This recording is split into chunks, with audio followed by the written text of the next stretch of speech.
Hello students, welcome to Rubix academy online classes. मैं प्रथमेश झा और आज हम लोग पढ़ने वाले हैं 11th स्टैंडर्ड मैथमेटिक्स का फर्स्ट चैप्टर जो कि है सेट्स एंड रिलेशन। तो ये सेट्स एंड रिलेशन का फर्स्ट लेक्चर है और इस लेक्चर में हम लोग पढ़ने वाले हैं introduction two sets and representation of sets. तो चलिए फिर स्टार्ट करते हैं इंट्रोडक्शन टू सेट्स। तो हम लोग ने अभी तक हम लोग ने वर्ड्स कुछ सुने रहेंगे। टीम, मैं जो कुछ वर्ड्स बताने वाला हूँ उस वर्ड्स को तुम लोग ऑलरेडी उस वर्ड से फैमिलियर होगे। जैसे कि टीम वर्ड है, तो टीम वर्ड से तुम क्या समझते हो सकता है वो इंडियन क्रिकेट टीम होगा या फुटबॉल टीम होगा या कबड्डी टीम होगा। राइट है ना। तो टीम में क्या मतलब क्या ऑब्जेक्ट्स क्या आते हैं टीम में जो प्लेयर्स होते हैं वो आते हैं ना। जैसे कि मैं क्रिकेट टीम बोलूं तो क्रिकेट टीम के ऑब्जेक्ट्स क्या होंगे? जो क्रिकेट खेलने वाले प्लेयर्स है वो होंगे। राइट है। मैं फुटबॉल टीम बोलूं तो फुटबॉल टीम के ऑब्जेक्ट्स क्या होंगे? जो फुटबॉल खेलने वाले प्लेयर्स होंगे वही होंगे। राइट है। तो ये वर्ड हो गया टीम। टीम में मतलब क्या, ग्रुप को इंडिकेट कर रहा है। टीम टीम किसको इंडिकेट कर रहा है? ग्रुप को। उसके बाद नेक्स्ट है बुके। अच्छा, बुके किसको इंडिकेट करता है? Bouquet means bunch of flower, एक तरह से बोल सकते हैं ना, फ्लावर्स जिसमें लगे होते हैं। राइट है ना। मालूम होगा तुम लोगों को बुके, तो उसमें बहुत सारे फ्लावर्स होते हैं। राइट है। तो बुके भी यहाँ पे मतलब ग्रुप को इंडिकेट कर रहा है, किसी किसी आइडेंटिटी को, ग्रुप को इंडिकेट कर रहा है। राइट है। Next one is bunch. तो बंच मतलब यहाँ पे फिलहाल तो बंच जो तुम्हारे स्क्रीन पे दिख रहा है वो है बलून का बंच। तो ऐसे ही बहुत सारे बंच हो सकते हैं, वुडन वुड का बंच हो सकता है, फ्लावर्स का बंच हो सकते हैं। यहाँ पे भी ग्रुप इंडिकेट हो रहा है, कलेक्शन इंडिकेट हो रहा है। ग्रुप्स यानी कि यहाँ पे कलेक्शन इंडिकेट कर रहा है। यानी बंच में बोलूंगा यहाँ पे बलून का बंच यानी कलेक्शन ऑफ बलून। राइट है। एंड जैसे कि हो गया फॉग। फ्लॉक में क्या मतलब? झुंड। राइट है ना। तो झुंड भी इंडिकेट करता है कलेक्शन। किसका झुंड है वो डिपेंड करता है। हो सकता है वो बर्ड्स के झुंड होंगे, हो सकता है वो ह्यूमन बींग से झुंड होंगे, हो सकता है वो टाइगर्स के झुंड होंगे। राइट है फॉग। तो ये जो है अ, झुंड मतलब जो है सो वो कलेक्शन इंडिकेट करता है, ग्रुप्स इंडिकेट करता है। Next one is family. तो फैमिली भी क्या इंडिकेट करता है? सेम, कलेक्शन इंडिकेट कर रहा है। मतलब ग्रुप को इंडिकेट कर रहा है। फैमिली में तो एक मेंबर तो आता नहीं है, पूरे ग्रुप को, पूरे कलेक्शन को इंडिकेट कर रहा है। फैमिली में से बात करोगे तो तुम आ जाओगे, तुम्हारे मम्मी, तुम्हारे पापा, तुम्हारे दादा, तुम्हारे दादी, तुम्हारे चाचा, तुम्हारे चाची, ये सब फैमिली में आ जाएगा। मतलब फैमिली भी जो है कलेक्शन इंडिकेट करता है। राइट है। तो ऐसे ही जितने भी चीज मैंने बताया वो सब जो है एक ग्रुप को, एक कलेक्शन को इंडिकेट करते हैं। ओके, एक ग्रुप को और एक कलेक्शन को इंडिकेट करते हैं। जैसे टीम हो गया, बुके हो गया, बंच हो गया, फ्लॉक हो गया, फैमिली हो गया, ये सब किसको इंडिकेट कर रहा है? कलेक्शन, किसी भी किसी ना किसी चीज की कलेक्शन को इंडिकेट कर रहा है, किसी ना किसी चीज के ग्रुप को इंडिकेट कर रहा है। ओके। तो चलिए फिर कंसीडर करते हैं कुछ मतलब एग्जांपल्स कलेक्शन और मैं लेकर के ध्यान में रख के कंसीडर करके आगे बढ़ते हैं। तो कुछ कलेक्शंस और हैं, जैसे कि मैं बोल दिया कलेक्शन जो भी मैं बोलूंगा तो उसको हम लोग डिफाइन करना है कि वो सेट है या नॉन सेट है। मतलब सेट नहीं है, सेट है या नॉट सेट है। तो मुझे बताना पड़ेगा क्योंकि जो सेट्स होता है ना वो कलेक्शन ही होता है, लेकिन कौन सा सेट्स कलेक्शन होता है, मतलब कौन सा कलेक्शन सेट होता है और कौन सा कलेक्शन सेट नहीं होता है, यही हम लोग आज पढ़ने वाले हैं। तो सेट्स मतलब सिंपली बोलूं तो मैं collection, collection of object. Right, group of objects को ही हम लोग क्या बोलते हैं? सेट्स। अब देखेंगे हम लोग कि कौन सा कलेक्शन सेट्स है और कौन सा कलेक्शन सेट्स नहीं है। तो जैसे मैंने एग्जांपल ले लिया, successful person in your city. Successful person in your city, तुम्हारे सिटी का सक्सेसफुल पर्सन। राइट है। तुम्हारे सिटी का सक्सेसफुल पर्सन तुम डिफाइन कर सकते हो क्या? सपोज तुम्हारा पड़ोसी है, सपोज तुम्हारा जो पड़ोसी है वो तुम्हारे हिसाब से हो सकता है वो सक्सेसफुल होगा। राइट है ना। कोई सक्सेसफुल होगा तुम्हारे हिसाब से, कोई तुम्हारे हिसाब से सक्सेसफुल नहीं होगा। राइट है ना। कोई मतलब तुम्हारा जो पड़ोसी है उसमें से कोई तुम्हारे हिसाब से सक्सेसफुल होगा, कोई तुम्हारे हिसाब से सक्सेसफुल नहीं होगा। लेकिन ये जो सक्सेसफुल वर्ड है उसको तुम लोग कैसे डिफाइन करते हो? सक्सेसफुल वर्ड को तुम लोग कैसे डिफाइन कर सकते हो? उसको तो कोई प्रॉपर डेफिनेशन नहीं है ना सक्सेसफुल का। हो सकता है कि कोई पर्सन तुम्हारे हिसाब से सक्सेसफुल हो लेकिन किसी और के हिसाब से वो सक्सेसफुल नहीं हो। जैसे कि तुम्हारे एरिया में ही बात करो, तो कोई पर्सन तुम्हारे एरिया में तुम्हारी ही बात कर लो, तो हो सकता है कि तुम्हारे एरिया में तुम किसी के हिसाब से सक्सेसफुल हो, किसी के हिसाब से सक्सेसफुल नहीं हो। या फिर मैं जस्ट क्लासरूम में बात करूं तो क्लासरूम में मैंने बोल दिया कि होशियार बच्चा। राइट है ना, होशियार बच्चा, ये एग्जांपल में मैं आगे लूंगा। तो हो सकता है ना कि होशियार तुम जो है वो किसी के हिसाब से हो और किसी के हिसाब से नहीं हो। जैसे सपोज तुम कोचिंग भी जा रहे हो और तुम स्कूल भी जा रहे हो, तो सपोज तुम्हारे कोचिंग में जो है वो ऑलरेडी बहुत सारे होशियार बच्चे लोग हैं। सपोज तुम ऐसे कोचिंग में पढ़ रहे हो जहाँ पे तुमसे अच्छे परसेंटेज लाने में अच्छे माइंड वाले बच्चे तुम्हारे कोचिंग में बैठे हुए हैं, राइट है। तो उस कोचिंग के लिए तुम तो उस कोचिंग के लिए और उस कोचिंग के माहौल में तुम तो अपने आप को होशियार नहीं समझोगे, क्योंकि तुमसे भी होशियार बहुत बच्चे हैं। लेकिन उसी मतलब वही तुम जो है यदि स्कूल में आते हो, सपोज तुम्हारे स्कूल में उतने होशियार बच्चे हैं, तुम भी बहुत होशियार हो, तुमको ऐसा लगता है कि तुमसे ज्यादा परसेंटेज वाला तुमसे ज्यादा नॉलेज वाला कोई बच्चा नहीं है, तो वहां पे तो तुम होशियार हो गए ना। तो होशियार होना या फिर सक्सेसफुल होना, ये सब चीजें जो है वो रिलेटिव होती है, रिलेटेड होती है, मतलब वो डिपेंड करता है कि किस कंडीशन में बात हो रही है, राइट है। उसका जो पैरामीटर क्या है। तो कोई भी सक्सेसफुल पर्सन हो सकता है कि तुम्हारे हिसाब से वो सक्सेसफुल हो, लेकिन किसी और के हिसाब से वो सक्सेसफुल नहीं हो, राइट है ना। क्योंकि सक्सेसफुल का कोई डेफिनेशन नहीं है प्रॉपर। मैं ऐसा नहीं बोल सकता कि बहुत पैसा कमा रहा है मतलब वो सक्सेसफुल है। हो सकता है पैसा कम कमा रहा है, लेकिन वो बहुत खुशी है, बहुत तरीकों से मैनेज कर रहा है सब कुछ चीजों का, तो वो भी सक्सेसफुल हो सकता है। तो सक्सेसफुल होने का कोई भी जो है वो प्रॉपर डेफिनेशन नहीं है। Successful person is not a relative term, relative term नहीं है, कोई प्रॉपर डेफिनेशन है। रिलेटिव टर्म नहीं है मीन्स क्या कि वो एक मतलब sorry successful person relative term है। रिलेटिव टर्म है मतलब क्या कि वो तुम्हारे हिसाब से सक्सेसफुल हो सकता है, किसी और के हिसाब से नहीं हो सकता है, किसी तीसरे के हिसाब से हो सकता है, किसी चौथे के हिसाब से नहीं हो सकता है। तो सक्सेसफुल पर्सन होना वो एक रिलेटिव टर्म है, मतलब तुम्हारे हिसाब से वो सक्सेसफुल हो सकता है, किसी दूसरे के हिसाब से नहीं हो सकता है, फिर किसी तीसरे के हिसाब से हो सकता है सक्सेसफुल, राइट। समझ में आ रही बात। तो ये जो है एक रिलेटिव टर्म है, इसका कोई डेफिनेशन नहीं है। तो we can't decide whether he successful person और नॉट, मतलब कोई भी सक्सेसफुल पर्सन है कि नहीं वो हम लोग डिसाइड नहीं कर सकते।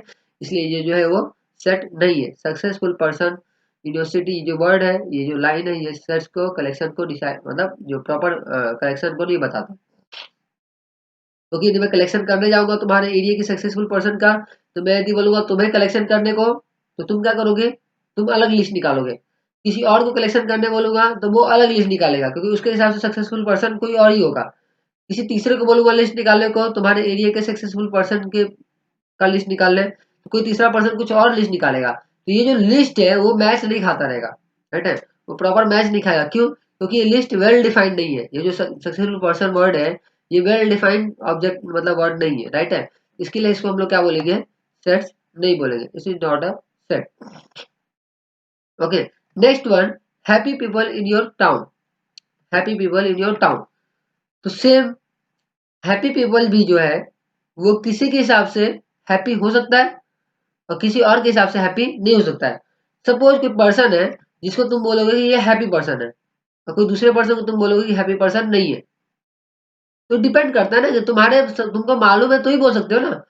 सपोज तुमने जिसको बोला कि ये हैप्पी पर्सन है, जिसको तुमने बोला कि ये हैप्पी है, तो हो सकता है ये पर्सन हैप्पी ना हो, लेकिन तुम्हारे सामने हैप्पी होने का नाटक कर रहा हो, या तुम्हारे सामने हैप्पी दिखा रहा हो अपने आप को, वो छुपा रहा हो बातें, वो जो अपनी जो दुख है, अपना जो प्रॉब्लम्स है वो छुपा रहा हो, और तुम्हारे सामने वो हैप्पी रहता हो, राइट है। समझ में आ रही बात। बहुत सारे ऐसे पर्सन होते हैं ना कि बहुत उदास होते हैं, लेकिन सबको दिखाते नहीं है, अंदर से बहुत उदास होते हैं, बहुत प्रॉब्लम होता है उनको, लेकिन सबको नहीं दिखाते, सबके सामने एकदम स्माइली रहते हैं।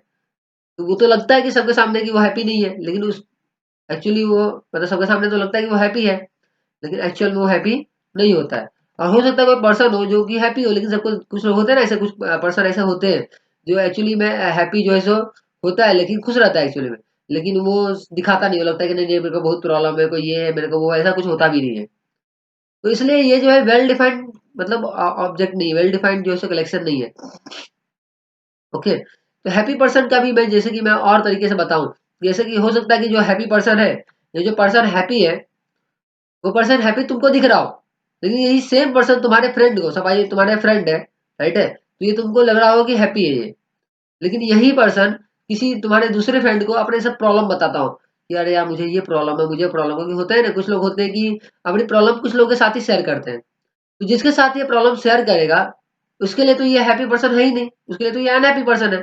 लेकिन सिंस तुम्हारे सामने प्रॉब्लम शेयर नहीं कर रहा है, तुम्हारे साथ एकदम एकदम स्माइली रह रहा है, मतलब तुम्हारे सामने ये क्या हो गया, हैप्पी पर्सन हो गया।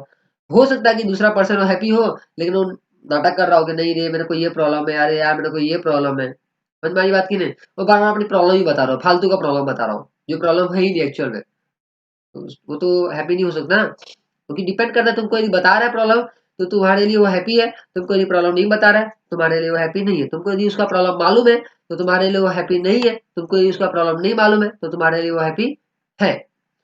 समझ में आ रही बात? तो वैसे यदि मैं किसी पर्सन को बोलूं कि तुम्हारे क्लासरूम में बताओ कि कोई कौन हैप्पी है और कौन हैप्पी नहीं है रहता है, किसी में स्टूडेंट्स को बोलूं कि तुम कलेक्शन निकालो, तुम ऑब्जेक्ट्स का कलेक्शन निकालो, ग्रुप बनाओ कि कौन हैप्पी है कौन हैप्पी नहीं है। तो तुमको बोलूंगा ग्रुप बनाने है, तो तुम क्या करोगे, हैप्पी पर्सन का ग्रुप अलग बनाओगे, अनहैप्पी का अलग बनाओगे, और उस हैप्पी पर्सन में से जिसको तुमको लगेगा कि यह हैप्पी है उसका ही ग्रुप बनाओगे ना। जिसके बारे में तुमको मालूम नहीं होगा और वो स्माइली रहता होगा तो तुम उसको बोलोगे हैप्पी है। हो सकता है ना कि वो स्माइली तुम्हारे सामने में रह रहा हो लेकिन वो हैप्पी नहीं हो। समझ में आ रही है बात? पक्का ना? तो हैप्पी पर्सन भी जो है वो एक जैसे रिलेटिव टर्म है। रिलेटिव टर्म है मतलब क्या, तुम्हारे हिसाब से कुछ और हो सकता है, किसी और के हिसाब से कुछ और हो सकता है, वो एक फिक्स टर्म नहीं है, वो एक फिक्स टर्म नहीं है, रिलेटिव टर्म है। इसलिए हम लोग जैसे किसी को बता नहीं सकते कि वो पर्सन एग्जैक्ट हैप्पी है या एग्जैक्ट हैप्पी नहीं है, क्योंकि हो सकता है कि तुमको वो सब कुछ प्रॉब्लम बता रहा हो तो तुम्हारे सामने वो अनहैप्पी रहेगा, किसी और को प्रॉब्लम नहीं बता रहा हो, किसी और के सामने एकदम स्माइली हो तो उसके लिए वो हैप्पी होगा। समझ में आ रही बात की नहीं? इसलिए ये जो सेट है happy people in your town, ये जो मतलब ऑब्जेक्ट है, ये जो कलेक्शन है, ये सेट्स नहीं है, सॉरी, हाँ ये सेट्स नहीं है। ओके, चलिए फिर नेक्स्ट एग्जांपल समझते हैं। तो नेक्स्ट एग्जांपल है clever student in your class. Clever students in your class. तो क्लेवर स्टूडेंट से बात करूंगा मैं। तो कोई सपोज मतलब तुम्हारे क्लास में होता है ना कि ऐसा कि कोई जो स्टूडेंट है वो मैथ्स टीचर को बहुत अच्छा पसंद आता है, लेकिन हिस्ट्री टीचर को या कोई और टीचर को मतलब पसंद नहीं आता। मैंने जैसे एग्जांपल लिया maths teacher and history teacher. तो होता है कोई कोई स्टूडेंट जो होता है तुम्हारे क्लास का, वो मैथ्स टीचर को बहुत पसंद आता है, हिस्ट्री टीचर को पसंद नहीं आता है। और वही सेम स्टूडेंट्स मैथ्स टीचर को पसंद नहीं आता और हिस्ट्री स्टूडेंट टीचर को मतलब पसंद आता है। ऐसा हो सकता है ना? डिपेंड करता है मतलब कि हो सकता है कि वो स्टूडेंट मैथ्स में अच्छा हो। यदि स्टूडेंट मैथ्स में अच्छा होगा तो मैथ्स टीचर को लगेगा बहुत होशियार है। यदि स्टूडेंट हिस्ट्री में अच्छा नहीं होगा तो हिस्ट्री टीचर को क्या लगेगा, अरे यार स्टूडेंट बेवकूफ है, इसको समझदार नहीं है, होशियार नहीं है, क्लेवर नहीं है। ओके, इसका अपोजिट भी हो सकता है वो स्टूडेंट मैथ्स में अच्छा नहीं करता हो, मैथ्स में अच्छा नहीं करता हो, तो मैथ्स टीचर के लिए वो क्या होगा, क्लेवर नहीं होगा ना। अब वही सेम स्टूडेंट मैथ्स उसका अच्छा नहीं है इसलिए अच्छा नहीं कर रहा है मैथ्स लेक्चर में, लेकिन वो हिस्ट्री में बहुत अच्छा है, हिस्ट्री में बहुत अच्छा है, उसके पास बहुत नॉलेज है, तो हिस्ट्री टीचर के लिए क्या होगा, क्लेवर होगा ना, क्लेवर होगी। राइट, हिस्ट्री टीचर के लिए क्या होगी, क्लेवर होगी। तो क्लेवर जो टर्म है वो भी क्या रिलेटिव है, मतलब कोई एक स्टूडेंट किसी के टीचर के लिए होशियार हो सकता है, किसी दूसरे टीचर के लिए होशियार वो नहीं हो सकता है। समझ में आ रही है बात ना? क्योंकि डिपेंड करता है सब्जेक्ट बाय सब्जेक्ट और माइंड बाय माइंड। सपोज वही सेम स्टूडेंट्स है, हिंदी का जो इसमें अच्छा नहीं कर रहा है, हिंदी में मतलब हिंदी का बहुत बेकार राइटिंग है, हिंदी उसको पढ़ने में नहीं आ रहा ढंग से, लेकिन इंग्लिश में बहुत अच्छा कर रहा है, इंग्लिश उसको पढ़ने आ रहा है, इंग्लिश की राइटिंग बहुत अच्छी है। तो वो जो सेम स्टूडेंट्स है वो मैं बोलूंगा, मैं पूछूंगा हिंदी टीचर को क्या ये क्लेवर स्टूडेंट है, तो हिंदी टीचर बोलेगा नहीं ये क्लेवर नहीं है, तो तू चाहता ही नहीं है। अब वही सेम स्टूडेंट के बारे में इंग्लिश टीचर से पूछूंगा तो क्या बताएगी, अरे बहुत होशियार है। मतलब मैं टीचर को ही बोल दूं कि क्लेवर स्टूडेंट्स का ग्रुप निकाल लो कोई क्लासरूम में से, तो मैथ्स वाले टीचर क्या करेगी, जो मैथ्स में होशियार होगा उनका ही लिस्ट में नाम लिखेगी। राइट है कि नहीं? जो हिस्ट्री में, हिस्ट्री वाली टीचर क्या करेगी, जो हिस्ट्री में होशियार है उसका नाम लिखेगी। साइंस वाली टीचर क्या करेगी, जो साइंस में होशियार है उसका नाम लिखेगी। समझ में आ रही बात की नहीं? तो डिपेंड करता है कि कौन लिस्ट बना रहा है। तो वो तीनों लिस्ट मैच नहीं खा रहा होगा, क्योंकि जरूरी नहीं है कि जो मैथ्स में होशियार हो वो साइंस में भी हो, वो हिस्ट्री में भी हो, वो मतलब जरूरी नहीं है ऐसा। तो वो लिस्ट मैच खा सकता है क्या, नहीं ना, अनमैच हो सकता है लिस्ट। लिस्ट अनमैच हो सकता है मतलब जो क्लेवर स्टूडेंट, ये भी क्या है, रिलेटिव टर्म है। रिलेटिव टर्म है मतलब ये किसी और के हिसाब से कुछ हो सकता है, किसी और के हिसाब से कुछ हो सकता है। समझ में आ रही है ना बात? तो इसलिए इसको भी हम लोग डिसाइड नहीं कर सकते कि कौन क्लेवर है एक्चुअल में, कौन क्लेवर नहीं है। ओके, इसका हम लोग कलेक्शन प्रॉपर बना नहीं सकते हैं, इसलिए ये क्या होगा, सेट नहीं होगा। इसलिए इस clever student in your class set नहीं होगा। अब तुम लोग बोलोगे क्या सर, तब से क्वेश्चन नहीं बता रहे हो, सेट्स नहीं होगा, सेट्स फिर होगा क्या, क्या सेट्स होगा, राइट है? तो मैंने इसे बोल दिया कि फर्स्ट फाइव नेचुरल नंबर। ठीक है, तो पहले हम लोग नेचुरल नंबर समझ लेते हैं, पहले हम लोग नेचुरल नंबर समझ लेते हैं, natural number, whole number, integer समझ लेते हैं, थोड़ा सा बेसिक कॉन्सेप्ट है, इसको पहले समझ लेते हैं। तो नेचुरल नंबर जो होता है वो वन से स्टार्ट होता है, 1 2 3 4 5, ये सब नेचुरल नंबर्स है। 1 2 3 4 5 तुम्हारे स्क्रीन पे दिख रहा है, ये सब नेचुरल नंबर है। अब इसी नेचुरल नंबर में मैंने जीरो इंक्लूड कर दिया, इसी नेचुरल नंबर मैंने 0 इंक्लूड कर दिया तो ये क्या हो जाएगा, होल नंबर। क्या हो जाएगा, होल नंबर। तो मेरी बात की नेचुरल नंबर मतलब क्या, ध्यान देना, एकदम माइंड में बिठा के रख लो। नेचुरल नंबर 1 से स्टार्ट करता है, होता है 1 2 3 4 5, ये नेचुरल नंबर है। इसी में यदि मैं 0 इंक्लूड कर दूं तो ये क्या हो जाएगा, होल नंबर। क्या हो जाएगा, होल नंबर। और इसी में यदि मैं positive number, negative number, zero तीनों ले लूं, मतलब नेचुरल नंबर के साथ साथ जीरो के साथ साथ मैं निगेटिव नंबर भी ले लूं, तो उसको हम लोग क्या बोल देंगे, इंटीजर्स। क्या बोलेंगे, इंटीजर्स। तो समझ में आ गई बात। Natural number means 1 2 3 4 5 6 7 8 9 10 N times, जहां तक भी आगे तुम बढ़ते आओ। होल नंबर में जीरो से इंक्लूड करना पड़ेगा, बस नेचुरल नंबर में सिर्फ जीरो इंक्लूड कर दिया तो वो हो गया होल नंबर, मतलब 0 1 2 3 4 5। नोट डाउन तुम लोग कर रहे हो कि नहीं कॉपी में, नोट डाउन करते, जितनी बातें भी मैं पढ़ा रहा हूँ वो नोट डाउन करते जाओ। यदि तुमको लग रहा है कि नोट डाउन फटाफट नहीं कर पा रहे हो तो क्या करोगे, तुम स्क्रीन को पॉज करके नोट डाउन करोगे। ओके, तो नोट डाउन करना बहुत इंपॉर्टेंट है, जब तक नोट्स नहीं बनाओगे फिर रिवाइज करने में प्रॉब्लम होगा। ओके, तो नेचुरल नंबर मीन्स 1 से स्टार्ट होगा, 1 2 3 4 5 6 7 8 9 10, आगे भी बढ़ते जाएगा 11 12 13 14 15 16। होल नंबर मीन्स उसमें नेचुरल नंबर में मैंने जीरो इंक्लूड कर दूंगा, तो 0 1 2 3 4 5 6 7 8 9 10 होल नंबर हो गया। और इंटीजर्स बोलूंगा तो इसमें नेगेटिव भी इंक्लूड कर दो, मतलब नेगेटिव नंबर, पॉजिटिव नंबर और जीरो मिलाकर क्या बनता है, इंटीजर। क्या बोला मैंने, नेगेटिव नंबर, पॉजिटिव नंबर और जीरो मिलाकर क्या बनता है, इंटीजर्स। तो इंटीजर्स में क्या आ जाएगा, -1 -2 -3 -4 -5 -6 -7 0 1 2 3 4 5 6 7 8 है ना, आगे बढ़ते आएगा पूरा। ओके, तो ये सब बात समझ में आ गई। तो क्या बोल रहा है, फर्स्ट 5 नेचुरल नंबर। तो मैंने अभी भी बताया नेचुरल नंबर मतलब क्या, 1 से स्टार्ट होगा। तो फर्स्ट 5 नेचुरल नंबर 1 से स्टार्ट होगा, मतलब 1 2 3 4 5, ये क्या होगा, नेचुरल नंबर हो गया। स्टार्टिंग के 5 नेचुरल नंबर हो गए, क्योंकि स्टार्ट 1 से ही होता है और स्टार्टिंग से 5 तक मैंने ले लिया, 1 2 3 4 5, तो नेचुरल नंबर हो गए।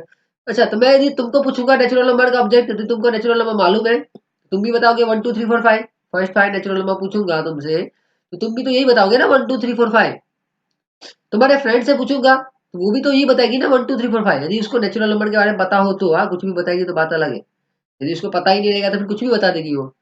यदि उसको नेचुरल नंबर के बारे में पता हो, किसी स्टूडेंट्स को सबको पता हो, तो सबसे यदि मैं पूछूंगा कि फर्स्ट 5 नेचुरल नंबर क्या है, तो वो यही बताएगा ना, वही बताएगी ना कि 1 2 3 4 5 होगा। समझ में आई बात की नहीं, वो क्या बताएगा कि 1 2 3 4 5 होगा, सिंपल। तो तुमसे पूछूंगा तुम भी तुम यही बताओगे, किसी और से पूछूंगा वो भी यही बताएगा, किसी और तीसरे से पूछूंगा वो भी यही चीज बताएगा, 1 2 3 4 5। मतलब ये जो 1 2 3 4 5 है ये एकदम वेल डिफाइंड है, मतलब ये तुम किसी से भी पूछोगे, सक्सेसफुल पर्सन किसी से भी पूछो अलग अलग आंसर देगा, हैप्पी पीपल किसी से पूछो अलग अलग आंसर देगा, क्लेवर स्टूडेंट किसी से पूछो अलग अलग आंसर देगा। लेकिन फर्स्ट 5 नेचुरल नंबर किसी से भी पूछोगे वो सेम आंसर देगा, यदि उसको नेचुरल नंबर के बारे में पता हो तो। नेचुरल नंबर के बारे में पता ही नहीं रहेगा तो कुछ भी आंसर बोलेगा, तो बात ही अलग है, उसको हटा ही दो। जिसको नेचुरल नंबर के बारे में पता है उसको यदि पूछोगे फर्स्ट 5 नेचुरल नंबर, तो उसको मालूम है नेचुरल नंबर 1 से स्टार्ट होता है, तो वो 1 2 3 4 5 ही बोलेगा। समझ में आ रही बात की नहीं। तो objects are determined, objects determined है, राइट है ना, वेल डिफाइंड है। ओके, मतलब तुम्हारे लिए भी सेम है, दूसरे के लिए भी सेम है, प्रॉपर डिफाइंड है, तो इट इज अ सेट। ये क्या होगा, सेट होगा। समझ में आ रही बात। चलो एक और एग्जांपल देख ले क्या हम लोग, और कुछ एग्जांपल्स देखें, समझ में आ रहा है तुम लोग को। चलो ये समझ में आ रहा है तो भी एक और एग्जांपल देख लेते हैं, कुछ और एग्जांपल्स के साथ आते हैं। Family members and house hold objects in the house, family members and house hold objects in the house. अच्छा, फैमिली मेंबर्स की बात करूंगा तो फैमिली मेंबर भी जो है डिटरमाइंड है, मतलब तुमसे पूछूंगा तुम्हारे फैमिली मेंबर तुमसे पूछूंगा, किसी और से पूछूंगा, सब लोग को यदि मालूम है फैमिली मेंबर की कौन कौन है, तो तुम सब लोग बता देंगे कि चाचा रहते हैं, चाची रहते हैं, भाई बहन दादा दादी जो भी रहते हैं। अच्छा, हाउस होल्ड ऑब्जेक्ट के बारे में पूछूंगा तो हाउस में घर में क्या क्या सामान है वो पूछूंगा, तो वो भी तुम बता सकते हो। तुम्हारे घर में क्या क्या सामान है तुमसे पूछूंगा तो तुम भी देख के बता सकते हो। तुम्हारे बाहर वाला भी कोई आएगा उसको भी पूछूंगा तो वो भी वही चीज बताएगा, क्योंकि जो देखेगा वही बताएगा ना। किसी तीसरे को पूछूंगा तुम्हारे घर में क्या क्या सामान है, तो तुम्हारे घर के सामान को दिखा दूंगा, बोलो क्या क्या ऑब्जेक्ट्स है, तो वो भी वही आंसर देगा। तुम्हारे घर में जो भी ऑब्जेक्ट्स है वो तुम्हारे हिसाब से भी वही रहेगा, तुम्हारे भाई के हिसाब से भी वही रहेगा, तुम्हारी बहन के हिसाब से भी वही रहेगा, तुम्हारे पापा के हिसाब से भी वही रहेगा। ऐसा तो है नहीं टीवी घर में रखा होगा बोलेगा टीवी नहीं है, ऐसा तो होगा नहीं ना कि टीवी घर में रखा होगा उसको दिख रहा है तो भी वो बोलेगा टीवी नहीं है घर में। ऐसा तो नहीं फ्रिज घर में रखा होगा और दिख रहा है उसको तो भी बोलेगा फ्रिज नहीं है। अब वो अंधा है तो अलग बात हो गया, तो भी वैसे नॉर्मली बता ही देगा टीवी फ्रिज है कि नहीं। ओके, तो family members and house hold objects क्या है, तुमसे पूछेंगे तुम्हारे किसी और से पूछेंगे सेम आंसर आएगा। समझ में आई बात, मतलब ये क्या है, डिटरमाइंड है, ऑब्जेक्ट से मालूम पड़ रहा है एग्जैक्ट क्या है, हाँ वेल डिफाइंड है, इसलिए इसको हम लोग क्या बोलेंगे, सेट्स बोलेंगे, इसको हम लोग क्या बोलेंगे, सेट्स बोलेंगे। समझ में आ रही बात, बात समझ में आ रही है सबको, पक्का? तो चलिए फिर आगे बढ़ते हैं। तो so what is the definition of set. अब बात आती है, हम लोग समझ लिया सेट्स क्या है क्या नहीं है, तो what is the definition of set, set का डेफिनेशन क्या है। तो सेट्स का डेफिनेशन देख लेते हैं। सेट्स का definition collection of well defined object. अभी तक हम लोग एक ही बात कर रहे थे, कलेक्शन तो ठीक है, कलेक्शन तो है, लेकिन हर कलेक्शन सेट्स नहीं होता है, क्योंकि मैंने बोल दिया फेवरेट स्टूडेंट, फेवरेट स्टूडेंट के लिए किसी टीचर के लिए फेवरेट स्टूडेंट कोई और होगा, किसी दूसरे टीचर के लिए कोई और होगा, किसी तीसरे टीचर के लिए कोई और हो सकता है। तो यहाँ पे कलेक्शन तो है, लेकिन ये वेल डिफाइंड नहीं है। ओके, तो वेल डिफाइंड जैसे मैंने बोला ना, फर्स्ट फाइव नेचुरल नंबर मैंने पढ़ाया था, राइट है, मैंने होम के तुम्हारे जो घर है उसके ऑब्जेक्ट्स पढ़ाए थे, तो ये सब वेल डिफाइंड ऑब्जेक्ट है। किसी से भी पूछूंगा सेम आंसर देगा। तो वेल डिफाइंड ऑब्जेक्ट्स को हम लोग क्या बोलते हैं, सेट्स बोलते हैं। तो ध्यान दो, माइंड में बिठा के रख लो कि collection of well defined object is called a set, और collection of well defined object is called a set. Okay, क्या जैसे कलेक्शन ऑफ वेल डिफाइंड, जैसे मैं बताऊं यहाँ पे ना, ये भी ऑब्जेक्ट देख लो। फर्स्ट वाले में क्या डायग्राम है, ट्राइंगल्स है, सेकंड में मौजी है, थर्ड में स्टार्स है, फोर्थ में हार्ट है। ये भी ऑब्जेक्ट जो है, the object in the set called as element of member, element बोल सकते हो या फिर मेंबर हो सकते हैं। तो ये भी वेल डिफाइंड ऑब्जेक्ट है, पहली बात तो सब वेल डिफाइंड है। मालूम है ना, यहाँ पे ट्राइंगल है, कितने ट्राइंगल है, 3 ट्राइंगल, सबको मालूम है, किसी को भी दिखाऊंगा सब लोग यही बोलेगा। अब किसी को नहीं मालूम है, ट्राइंगल पहचानने नहीं आता तो बात अलग है। किसी को पूछूंगा सेकंड वाले बॉक्स में क्या है, तो बोलेगा स्माइली है, स्माइली इमोजी है। थर्ड वाले ऑब्जेक्ट में क्या है, तो बोलेगा स्टार्स जैसे है, राइट है ना। फोर्थ वाले पूछूंगा तो बोलेगा हार्ट है। ये सब क्या है, ये सब तो वेल डिफाइंड ऑब्जेक्ट है, राइट है ना, ये सब क्या है, वेल डिफाइंड ऑब्जेक्ट है। तो ये सेट्स होगा, लेकिन इसी सेट्स को हम लोग क्या बोलेंगे, जितने भी इसके एलिमेंट्स अंदर जो मेंबर्स है, इसी को क्या बोलेंगे हम लोग, एलिमेंट और मेंबर बोलेंगे। मतलब ट्रायंगल का ये सेट है फर्स्ट वाला, तो ये ट्रायंगल इसमें है, वो क्या होगा, मेंबर। स्माइली है, राइट, स्माइली इमोजी है, तो उसके अंदर में जितने भी एलिमेंट है उसको क्या बोलूंगा, जितने भी मतलब ये ऑब्जेक्ट है उसको क्या बोलूंगा हम लोग, एलिमेंट या फिर मेंबर। जैसे मैंने बताया था ना, नेचुरल नंबर में फर्स्ट 5 नेचुरल नंबर में क्या आ गया, 1 2 3 4 5, तो 1 भी ऑब्जेक्ट हो गया, मतलब 1 2 3 4 5 जो ऑब्जेक्ट है, ये एलिमेंट बोलेंगे इसको, या फिर मेंबर ऑफ सेट बोलेंगे, क्या बोलेंगे, एलिमेंट्स ऑफ सेट बोलेंगे या फिर मेंबर ऑफ सेट बोलेंगे। समझ में आ रही बात की नहीं। तो चलिए फिर कुछ ध्यान रखने वाली बातें हैं, रिमार्क, रिमार्क देख लेते हैं हम लोग क्या क्या चीजें हैं। फर्स्ट थिंग है कि sets are denoted by capital letter, sets को हम लोग कैपिटल लेटर से डिनोट करते हैं। मतलब जैसे मैंने लिखा कि first 5 natural number, first 5 natural number, आगे हम लोग देखेंगे एग्जांपल्स, लेकिन मैं थोड़ा सा शॉर्टली बताया था। फर्स्ट 5 नेचुरल नंबर, तो 1 2 3 4 5 ना, इसको हम लोग जो डिनोट करेंगे वो किसी लेटर से डिनोट करेंगे। वो लेटर क्या होगा, कैपिटल लेटर, या तो ए लिखो या तो बी लिखो या सी लिखो या डी लिखो, कोई भी कैपिटल लेटर से हम लोग डिनोट करेंगे। तो सेट्स को हमेशा कैपिटल लेटर से डिनोट करते हैं। Next one, the element of sets are represented by small letter, अंदर का जो एलिमेंट है वो स्मॉल लेटर से ही रिप्रेजेंट होगा, अंदर का जो एलिमेंट है वो किससे रिप्रेजेंट होगा, स्मॉल लेटर से, राइट है। जैसे मैंने बोल दिया कि पिज्जा, पिज्जा का जो वर्ड का सेट, पिज्जा में जितने भी वर्ड्स है उसके सेट, तो पी है, आई है, जेड है, ओके ना, जेड 2 बार आ जाएगा तो उसको एक ही बार लेंगे, वो सब हम लोग आगे पढ़ने वाले हैं। और ए है, ऑलरेडी तुम लोग 9th में भी पढ़ चुके हो, ये सब पढ़ चुके हो ना 9th में ऑलरेडी। ये सब जो अंदर के एलिमेंट है, पी आई जेड, राइट है ना, ये सब हम लोग क्या लेंगे, स्मॉल लेटर में लिखेंगे। और कैपिटल लेटर में क्या लिखेंगे, सेट्स का नाम, कैपिटल लेटर में क्या लिखेंगे हम लोग, सेट्स का नाम, सेट्स को डिनोट करेंगे कैपिटल लेटर से। स्मॉल लेटर से क्या लिखेंगे, उसके अंदर का element. Okay, third one, if X is element of a set then X is belongs to A. ये जो एक्स नोटेशन दिख रहा है ना, एक्स ई का नोटेशन दिख रहा है, इसको हम लोग बोलते हैं एक्स बिलोंग्स टू ए। ये ध्यान रखना, ये सबको नहीं मालूम रहता है, कुछ लोग कंफ्यूज हो जाते हैं क्या लिखा है, ई क्या लिखा हुआ है, X E A. If X is an element of set A then X, और ई का जो साइन दिया ना, एक्स ई का साइन और ए एप्सिलॉन का साइन इसको बोलते हैं। इस ई को साइन को क्या बोलते हैं हम लोग, एप्सिलॉन का साइन, एप्सिलॉन साइन बोलते हैं। और एप्सिलॉन साइन जो है, ये इसको पढ़ते कैसे हैं, बिलोंग्स टू करके। जैसे एक्स एप्सिलॉन साइन ए है, मतलब एक्स बिलोंग्स टू ए। समझ में आ रही बात, एक्स एप्सिलॉन साइन ए है मतलब X belongs to A. Next one, if X is not element of set, epsilon sign को लिख करके मैं कैंसिल कर दूंगा, X is not belongs to A या X does not belongs to A, X is not belongs to A या X does not belongs to A. Epsilon sign को cut कर दूंगा तो not belongs to A, not belongs to पढ़ेंगे उसको, does not belongs to पढ़ेंगे, epsilon sign रहेगा तो बिलोंग्स टू पढ़ेंगे। समझ में आ रही बात, okay. Thank you so much, आज के लेक्चर के लिए इतना ही। नेक्स्ट लेक्चर में हम लोग फिर आगे कॉन्सेप्ट देखेंगे। आगे हम लोग पढ़ने वाले टाइप्स ऑफ सेट्स कौन कौन से हैं, क्या क्या कैसे हम लोग सेट्स को रिप्रेजेंट करते हैं, ये सब हम लोग नेक्स्ट लेक्चर में देखने वाले हैं। Thank you so much.